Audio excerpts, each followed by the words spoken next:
Okay, Charlotte, thank you so much for hopping on to our special edition of the Engage Nation podcast that we're doing around the World Cup. So thank you. Episode 2, guest 2, welcome. Thanks for having me. Now, we're going to start off like we always do with all of our episodes, where just a little bit of an intro about who you are, what you do, Copper 90, what's it all about?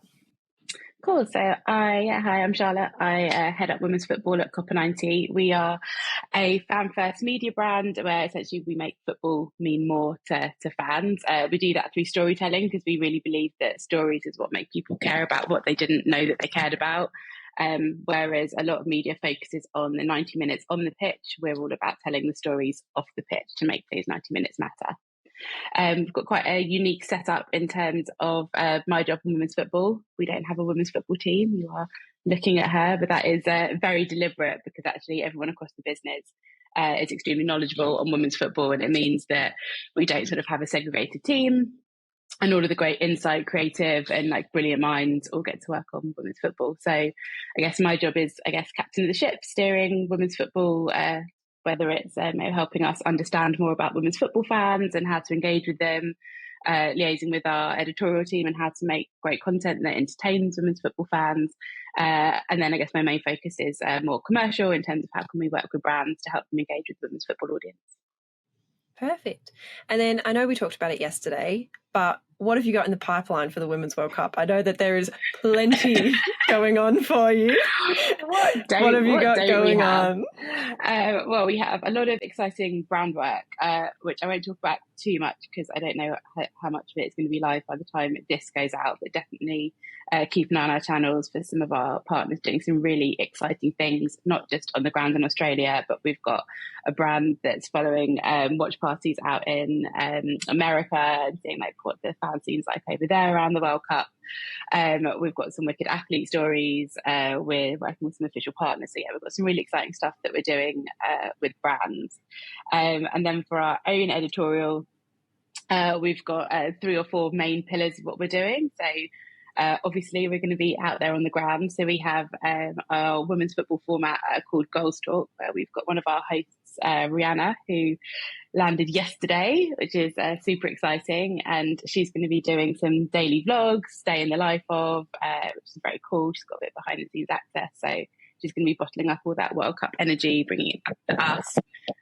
Mr. Copper 90 himself, Ellie Mengham, who from the fellow Aussie for you guys, best known for his once in a lifetime documentaries, or he is going to be out there back to the motherland for him, and I think he's going to be following Matilda's fans and looking at travelling fans, and again he's very much very good at finding those fan stories that really pull at the heartstrings. So from an 18-year-old girl in Rihanna going out experiencing her first World Cup, her first World Cup with us, through to Ellie out there, like our seasoned documentary maker. So we should have like a real plethora of content coming from Australia. Back here, we have got our studio format Goals Talk, where our other host, Marva, who is just the coolest kid in town, she's got some wicked hosts coming on from the world of like football, music, fashion, and we'll be doing loads of, I think we've got 7 or 8 special, we say shows, but it's actually more like special format, special recordings that will be going out throughout the tournament. And then on top of that, we have got a whole network of creators and fans across the world who will be sending us content, whether they're going to be watching on the ground, or they're going to be getting up at 3 a.m. We're calling it internally The World is Watching, but it's essentially going to be really showcasing how football really does blast through time zones. And whilst there's been a lot of talk over here about a lot of worry about a World Cup the other side of the world, for us, we, like I said at the start, we play outside the 90 minutes. So this is our thing. This is what we do. Going for it. Well, exactly. Yeah, for me, I'm like, brilliant. It means I can get the 90 minutes out of the way, like right at the beginning, and then right at the beginning of the day for us. And then we've got a full day to kind of play around in that area of explore the stories, talk to the fans, get really into the heartbeat of what's going on in the game, and get people excited to then get up at 3 a.m. to watch the game. Although for England, we're fine. Our games are at like 10, 11 in midday, so it's actually not a problem. I know I was saying yesterday, I was like, as an Australian, we get up at some god-awful hours to watch some sport, especially over in England. So it's nice for the rest of the world to have a little bit of a taste of our own medicine where it's like, yes, you do have to get up really early and sometimes it's not the most fun, but you enjoy it at the end of the day. Love it. Payback. Aussie payback. Exactly. But yeah, I'm excited. So you're a busy woman. Busy woman, not much sleep. I do need sleep. It's fine. I'm just preparing myself for the jet lag when I'm out there. Yeah, exactly. If you don't sleep in the lead up when you get here in Sydney, you'll be fine. Exactly. Like I said to you, I've divulged, I've had a little bit of a listen to some of the things that you've talked about in previous podcasts or panels. And one thing that really stuck with me, and I'd love for us to go into it a little bit more, is about your discussion around the unique communities of women's football. And so what you mean by that is that for the men's game, it was on mainstream channels. You were able to watch it on your TV on a Saturday, and you're able to go into a pub and you could connect with your community and your group there.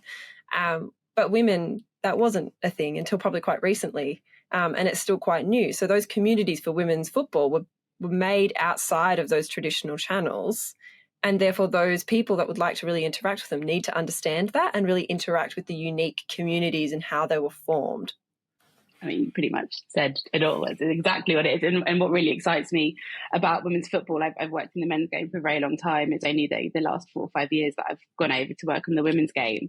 And the thing that excites me the most is the fact that this is a chance for us to reinvent fandom. This is our chance to have a look at what football fandom really means. This is a chance for us to engage in a new audience who are engaging with women's football or engaging with the game in a completely different way. The main point that you picked up on is normally my leading point, is when you actually take a step back and look at how women's football fans start to consume their sport up until recently, and this is very much with a UK brain on. We wouldn't be able to watch it on TV. We wouldn't be able to go to a pub and meet up with mates and watch the game. We would have to find our communities online if we wanted to get the scores, find out about our players. Everything that we needed to learn was online. If we wanted to find our fan communities, our fan groups, everything that you had to find was online. So what you've got is this community that was very much built in this social world. And actually what we're seeing now is it's spilling out into real life communities. Very much in the UK, again, we're seeing loads of watch parties, and there's like 4 or 5 different groups that I know of just in London doing watch parties around the World Cup this summer. So we're starting to see these experiences go from online or social communities into real life, whereas I think for the men's game it's the other way around, where you used to watch it in real life or very linear TV, radio, and now everyone's trying to kind of shift through to, okay, well, how do we engage this new generation? There's lots of similarities actually between women's football fans and just younger football fans in general, as football fans are getting more disengaged with the men's game. It's unaffordable for them to get to games, even for them to have like the subscriptions that they need to watch it on TV. So they mainly consume it through the likes of TikTok, Instagram, Snap. And because of that, they then discover players before they discover teams. So like around the Men's World Cup, you notice there were loads of Messi shirts and Mbappe shirts, not necessarily people that were supporting their countries, but just because they supported following that player. And that's very much a trend that we see in women's football. We did a lot of research at the start of the year around like who is the women's football fan and how to engage with them. And one of the big learnings was that they have this player first route into the game. And then from that, they then find their club and start to develop their fandom. But it's a very unique route, but actually something that's starting to seep through into the men's game. So if you ask me, women's football is leading the future of fandom, and the rest of the world will have to catch up. I know, we were talking about it as well yesterday, like the Lionesses winning the Euros. Like I live in Melbourne in Australia, which is very much an Aussie rules place. Like there's not much football going on. But that reached me via my social channels. Like it was on TikTok, it was everywhere else. And I think it's a perfect example of how women's football is really a social media goldmine. I know you also talk a lot about being fan first, and I would love for you to elaborate on what that means and why that's really important in the context of women's football as well.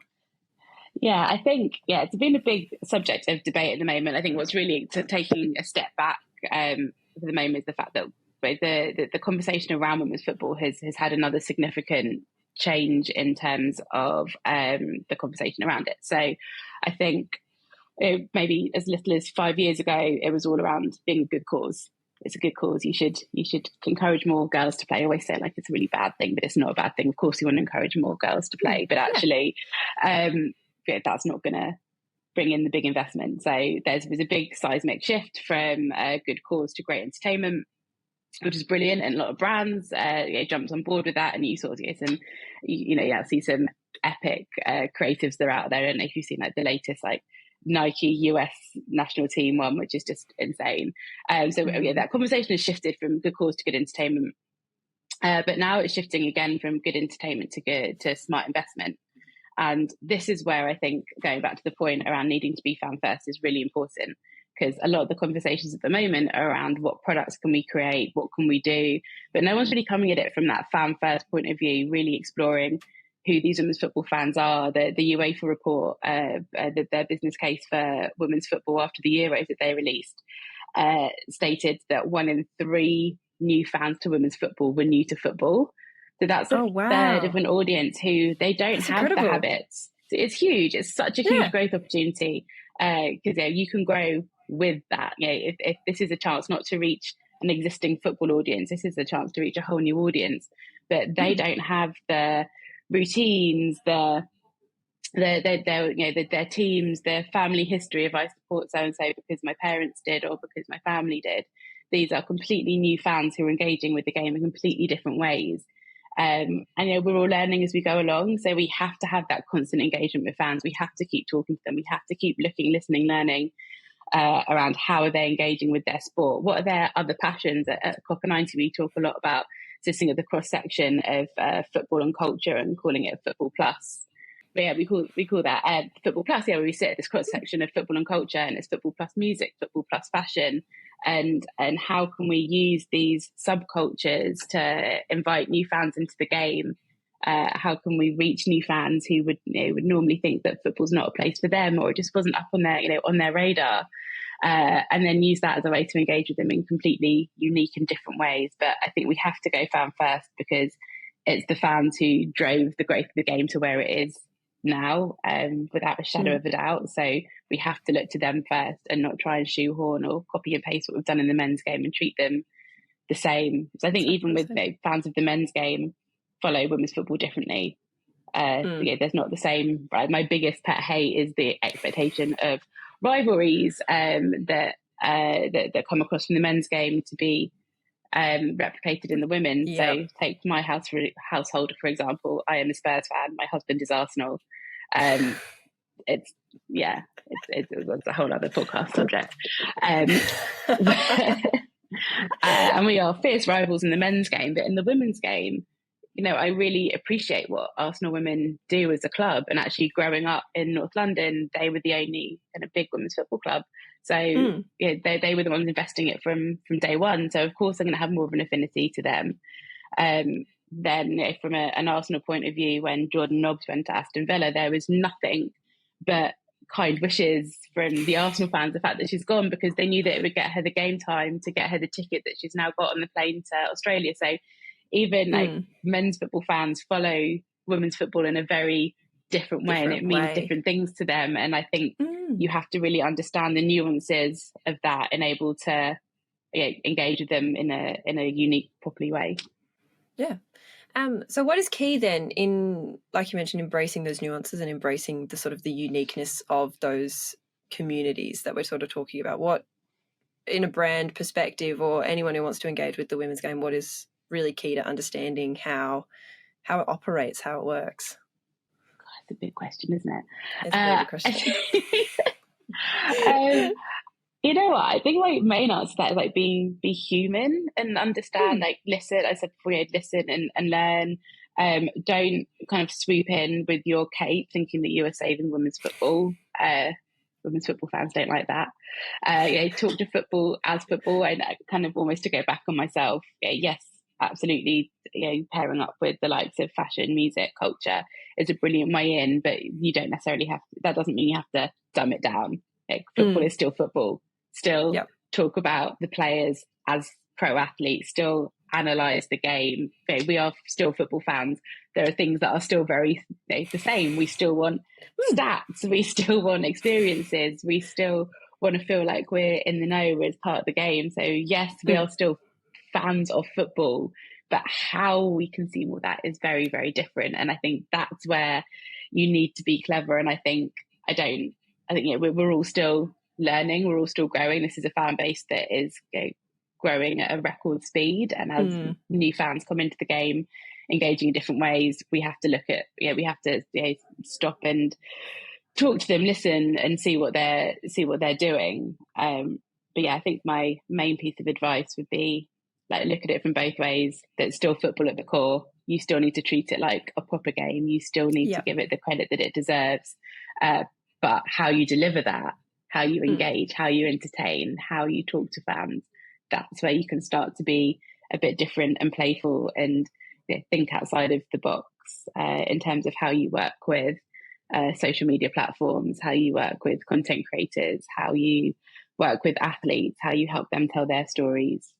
That's where you can start to be smart.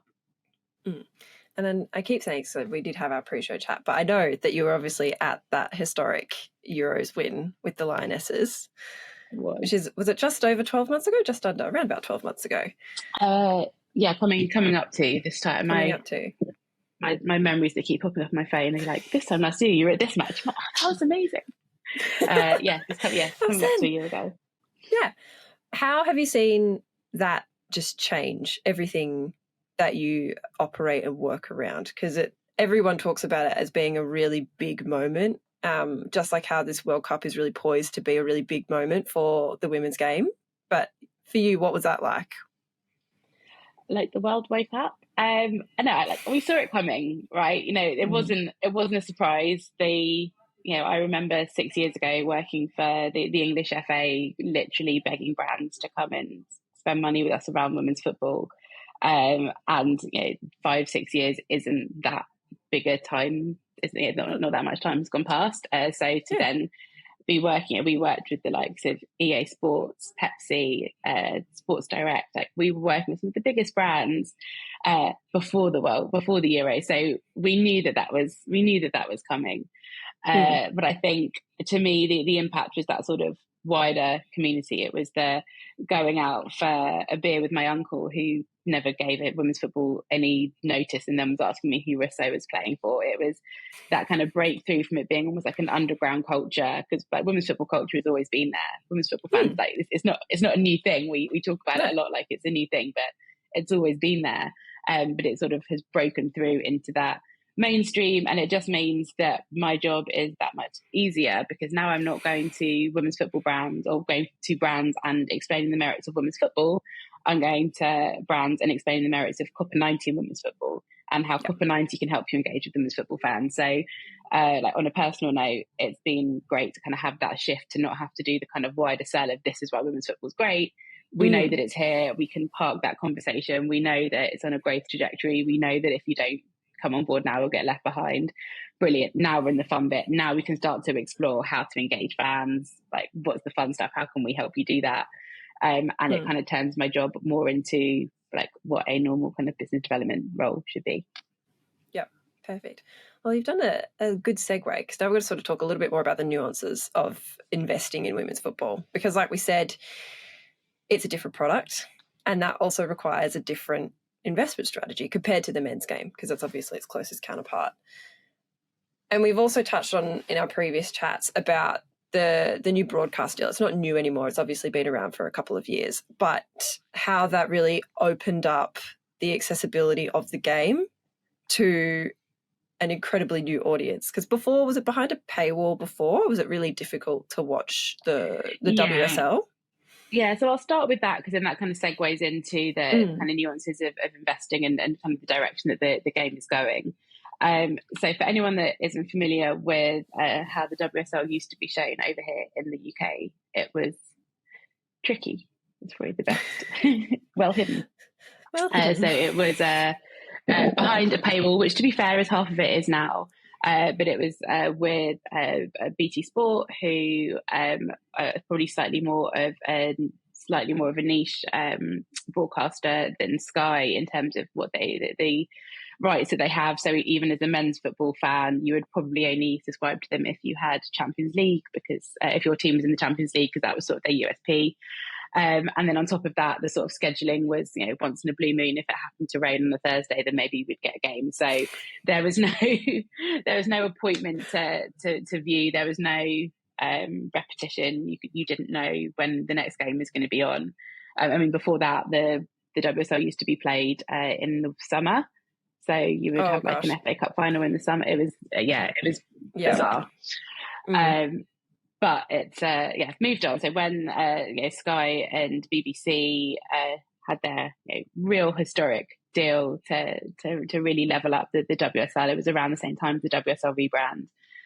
And not only did it make women's football more accessible, because on BBC it was free to air, so you got these bigger audiences, and then on Sky it just slots in really well alongside the men's football. So like in our house, we will literally have the TV on from a midday kickoff all the way through to 8-9 o'clock at night, and we can just watch through. So it's a really great way to have those, to grab those audiences, and you start to have more of an appointment to listen. You know that there's going to be a midday kickoff on BBC. You start to know the habits, so you know where to go and where to watch. So that is, you can't even put into words how big an impact that makes. But on top of that, they were then able to redefine how you talk about women's football. All of a sudden, as I said before, that they were the ones that really drove that shift from good cause to great entertainment, really putting it up there alongside the elite men's game, treating it as elite football. Production values were the same, punditry were the same, access to the same gadgets that they have when they're saying like interactive screens when they're talking around the game. So absolutely, like, not a bad word to say about that. However, it's still copying and pasting the men's game.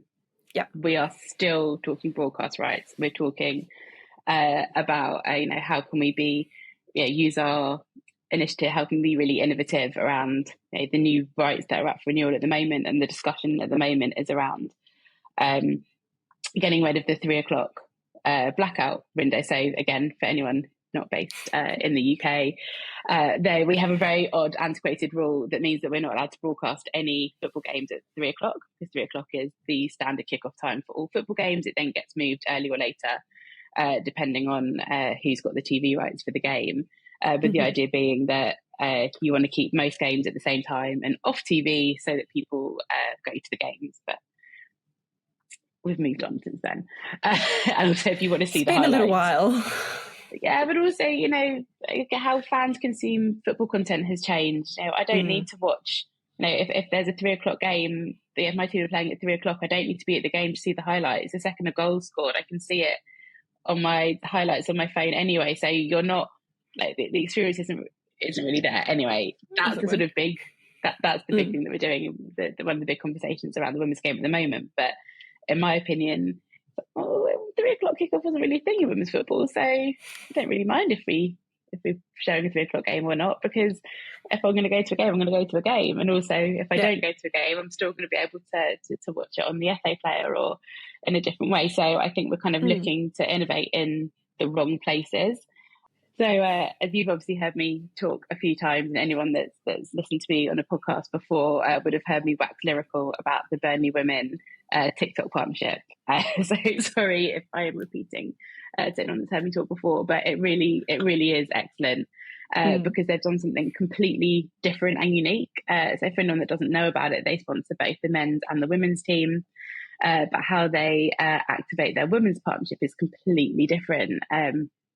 They broadcast or stream every game live on TikTok. They upskill their players to become creators. They really lean into the discoverability factors of the platform of TikTok, so you don't have to be a Burnley Women fan to find their content. And through that, they were able to grow their fan base and attract over 1 million unique viewers for over the season, which is huge. Not that amazing. They're not saying there's not 1 million Burnley women's football fans out there. I mean, there are now, thanks to this partnership. Yeah, they got more.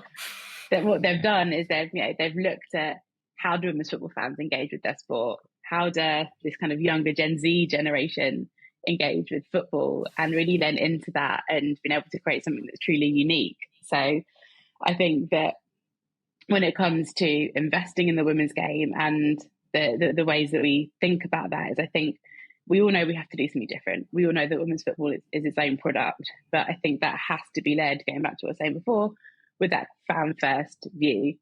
Is there, should we be focusing on blacking out 3:00 kickoffs, or should we be rewriting our broadcast partnerships still to include social media streaming?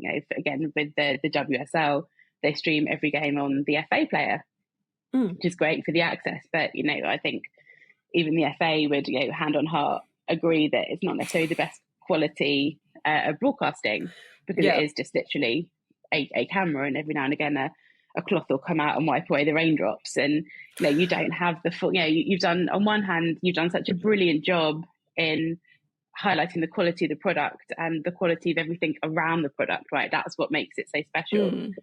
With the coverage with Sky and BBC, you've got that full studio experience, and it feels like a quality product. But then everything else is just, it feels a bit tin pop. Whereas actually, what if you just focused more on how can we bring, if the end goal is to make every game accessible to any women's football fan, which is a brilliant goal, let's have a look at how we can do it in more innovative ways, where if you're working with the likes of TikTok and Instagram and social first, where actually that kind of content has a user generated feel anyway. You don't need to have high production values. I'm not turning around saying, actually, if you want to broadcast every game, it needs to have that 5 cameras. I don't know how many cameras you need to broadcast a football game. I do not know, but it's probably a couple. But for argument's sake, let's say that you needed 10 cameras to film to film a football match to the highest quality that you would see on the likes of Sky and BBC. But for a million reasons, from pitch accessibility, budget, all these things, that's just not ever going to be a possibility. So how can we still bring women's football to the masses in other ways, in a way where that lower rent production actually still looks pretty good and is still pretty engaging? So I think we need to look at it from a very different way, and how can we work more with players to build that fan engagement in a way that still keeps them as elite athletes. Leah Williamson said on a talk I was at recently, she can't sign every football shirt at the Emirates. At the moment, at the end of women's football matches, it's great where you have all the players stay behind and sign shirts and talk to fans, but that's not sustainable, and actually it doesn't help them turn into the elite athletes, and they still need to have that air of that air of stardom around them, right? Because they are footballers. So how can we work with athletes to elevate them to still being these elite athletes and personas, but still having that fan engagement through people like us? How can we build that connection between fan and players in a way that works for both? So we just need to be looking at it very differently, because the growth options are very different. Yeah, you've nailed it. We've come to our final question, actually, which is quite broad, and I would love to know your thoughts on it. But where do you see women's football going, and what does it look like to you in 5 years, in 10 years, and then well into the future? What are you looking at it being? Where do you see it going? I've had been asked this question before, and I'll give you the same answer. And the answer is I don't know, and I think that's what excites me. Yeah, because the game is evolving so quickly, and like I said before, you've got new fans, new ways, everything is changing. So I think women's football will no longer be a cause. I think we're moving past that already. I think it will be, we're trying to think about what does growth look like? Does it mean more players? Does it mean more fans? Does it mean sold out stadiums? Does it mean it's all of these things? So what does women's football look like in 5 to 10 years? Well, hopefully sold out stadiums, record TV numbers, but actually that's still looking at it from compared to the men's point of view. What could it look like? Could it look like online communities, millions strong, of fans getting together to engage with their game? Can it mean blockbuster films, because we know that women's football fans like to hear stories around the game and interesting documentaries? Is it going to lead into women's football fans being the biggest influencers in the world because they've gone through that social first? Is it going to be women's football leading the way in technology? I was at an event recently where there was a kind of wider sport event, and there was lots of talk around the future of tech and sport and AI and Web3 and things that I'm not even going to attempt to try to understand. But using all this new technology, that's the way that sport's going. So again, if you've got women's football fans, new audience, chance to do something different, are we is women's football going to live in the Web3? I don't even know what that is. That's probably not even the right way to say it. We'll find out at some point. But my point being that women's football is this hotbed of innovation and creativity. We don't have the restraints that you see on the men's game. So when people ask me, my dad's friends always love to say things like, "Oh, when will women's football be as big as men's?" And my answer back to them is that's not the goal. That's not the aim, to be as big as men's, because that's not who we are. We're a different sport with a unique culture and a unique following. So actually, is as big as men's, having social media followings of tens of millions? Is it whole online communities? Is it democratizing the whole of football and women's football being the absolute epitome of football for good? There is so much that could happen in the future of the women's game, and there are so many incredible minds out there working, planning, plotting. So yeah, the answer is I don't know, but it excites me that I don't. I was going to say yours is one of the minds as well that's sitting there plotting and planning about what that future could look like. We'll see. Well, that is everything. Thank you so much for hopping on. I am sure everybody who's listening is going to take 6 million different little insights out of it. Your experience in your brain is second to none. So thank you so much for hopping on and taking out the time of your very busy World Cup launch. I call it launch week because it's technically launch week for us here, just before, a couple of days out before it kicks off. So good luck with everything, and I'm sure we'll see you in Sydney when you arrive. Yes, it's really worth saying that I will be out in Sydney from the 11th to the 21st of August. So if anyone is around, you can find me on LinkedIn. I'm looking to make as many connections, meet as many people as possible, and enjoy the Australian sunshine. Yeah, is it hot? I heard it's not hot out there at the moment. Absolutely not. No, it's freezing. I mean, I live in England. Freezing. You live in England. That's fine. But no, you're coming to talk all things women's football and enjoy whatever sunshine Australia decides to put on. Perfect. Thank you so much.